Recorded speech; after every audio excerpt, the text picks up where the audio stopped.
जो अपनी महबूबा को मिस किया करते हैं, मिस ही करना है तो उन मच्छरों को करो क्यों जो कि अपने जान पर भी खेल कर तुम्हें किस किया करते हैं।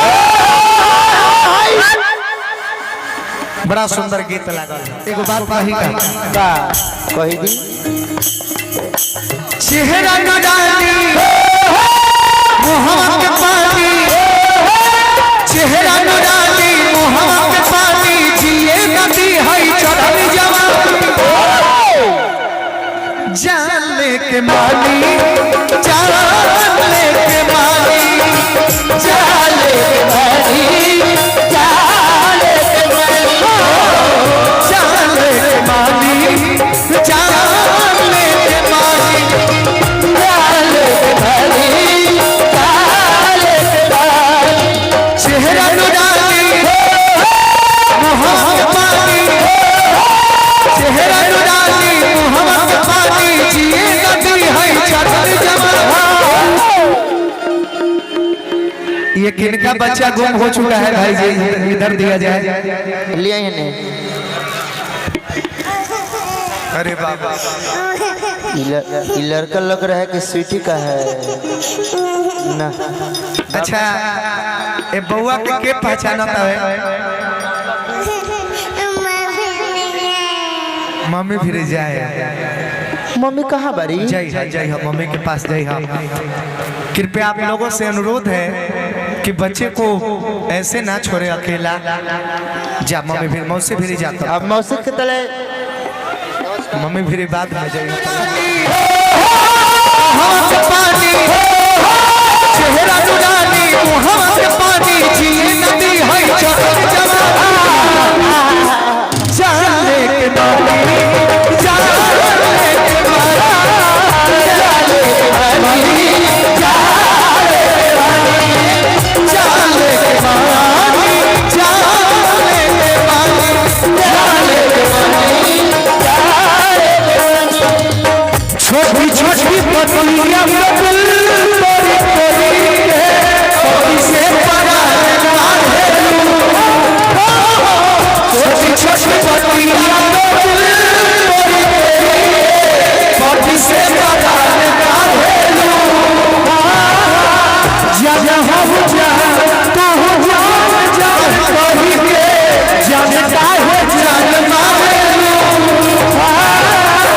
जाने हम जान तू जान जान कही के, जाने काहे जान मारेलू, जान लेके माली, जान लेके माली, जान लेके माली, जान लेके माली। अच्छा देखिए ये सच्चाई है,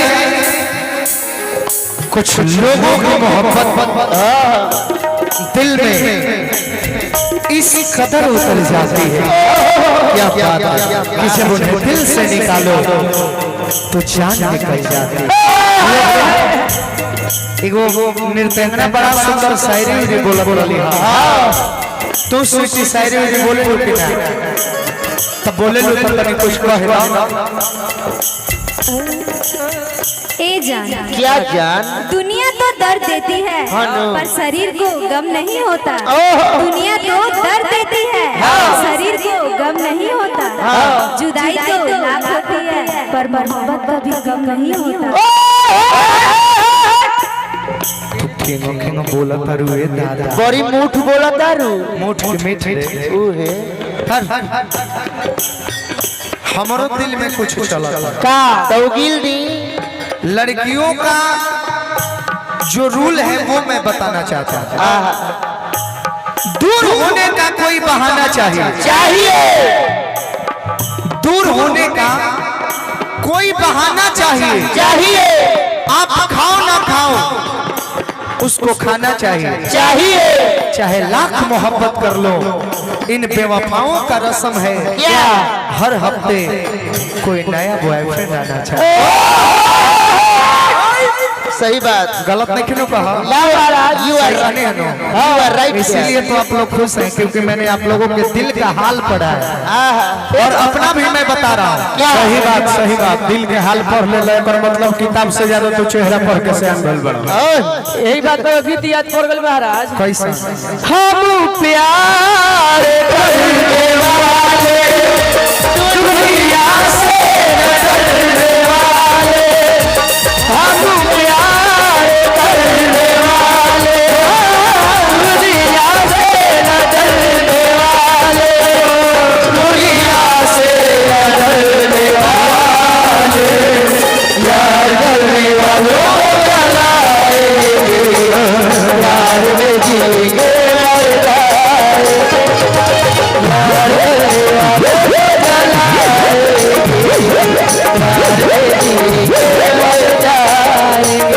हम प्यार करने वाले दुनिया से डरने वाले, हम प्यार करने वाले दुनिया से डरने वाले, दुनिया से डरने वाले, प्यार करने वालों को जलाएंगे, प्यार में जीएंगे मर जाएंगे, प्यार करने वालों को जलाएंगे, प्यार में जीएंगे मर जाएंगे। जाल बनी जाल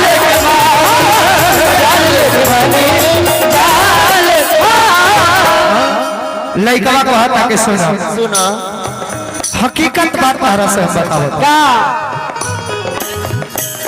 दिलवाई दीवाना बा लगवल निशाना बा तोहरे हथवा में देरी हो, बड़ा किस्मत के पाना बा, ताला हमारा किस्मत के ताला रहा। देखी कहल गइल बा कि घर में पलानी में भुड़की के जंगला चाहे भुड़की के आ कपार में चुरकी के एगो और नृत्य कहा गइली हो बोलावा आहे गाना बजाना में मुर्की के बहुत प्रधानता महानता दिहल जाला। तो सूची मुर्की मारे लो न तो हम चाहब कि तनी एगो मुर्की मार के आवत। आवा आवा आवा आवा घेर बन। हां सरिया ले ले बड़ू सरिया गई रेडी पोजीशन में बारू नो दिलवा ये दीवाना बन रहा बन रहा बन रहा बन रहा बन रहा बन रहा बन रहा बन रहा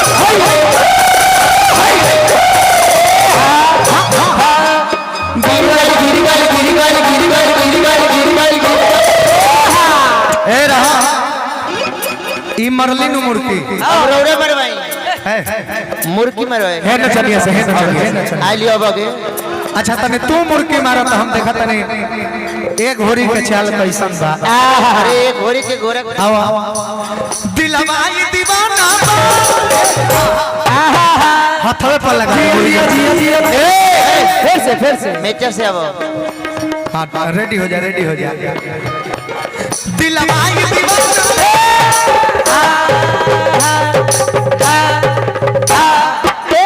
अलग बात हो अलग बाबा मरी लोग ना मारी हो बात है लेकिन तनी आसान मार दी दिवा मारी सिंपल दिलवा ये बना रहा बना रहा बना रहा बना रहा बना रहा बना रहा बना रहा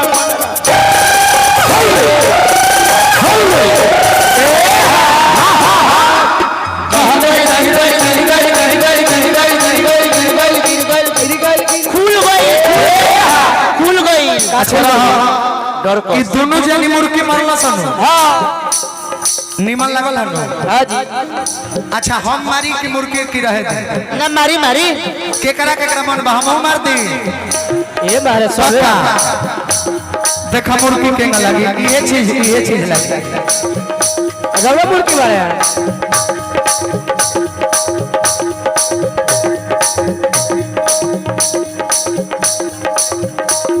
तने हटा हो अरे जगह दो हटाए से जगह दो अब देख के मरवाओ ना मुर्गी देखा के न मुर्गी लगे देख ध्यान दो कहा जाता रे दिलवाई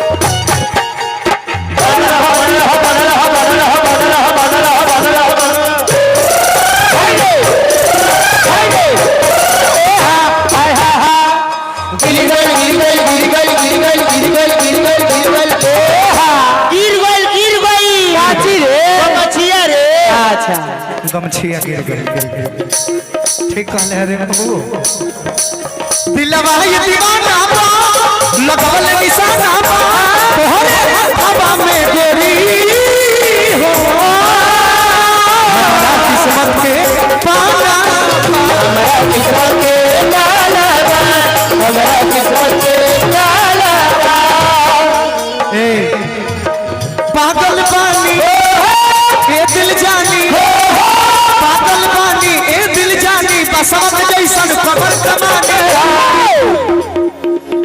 जान लेके मानी जान लेके मानी जान लेके मानी जान लेके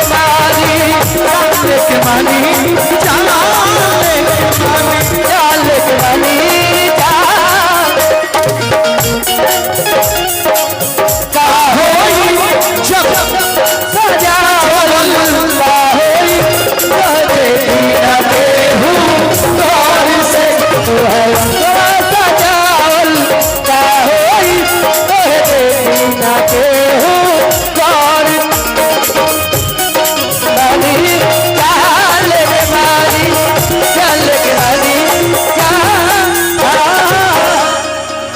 देखिए क्या है ना प्यार किसी का आज तक पूरा नहीं हुआ 100 में 100 सही हमारा वो इतिहास उठाकर आप देख सकते हैं किसी का प्यार पूरा नहीं हुआ वो चाहे लैला मजनू हो हीर रंझा हो या कोई भी वो दिग्गज प्रेमी या प्रेमिका कोई भी हो हाँ चला है लॉन्ग टाइम चला है किसी का लेकिन वो प्यार हकीकत प्यार बनकर और जीवन बीत जाए ऐसा कभी हमने नहीं सोचा ना पता है क्यों क्योंकि प्यार से रिलेटेड हर शब्द अधूरा है जैसे लिखने और पढ़ने में वो कैसे प्यार आधा प का प्रयोग किया जाता है मोहब्बत आधा ब का प्रयोग किया जाता है इश्क आधा श का प्रयोग किया जाता है दिल लगी आधा ल का प्रयोग किया जाता है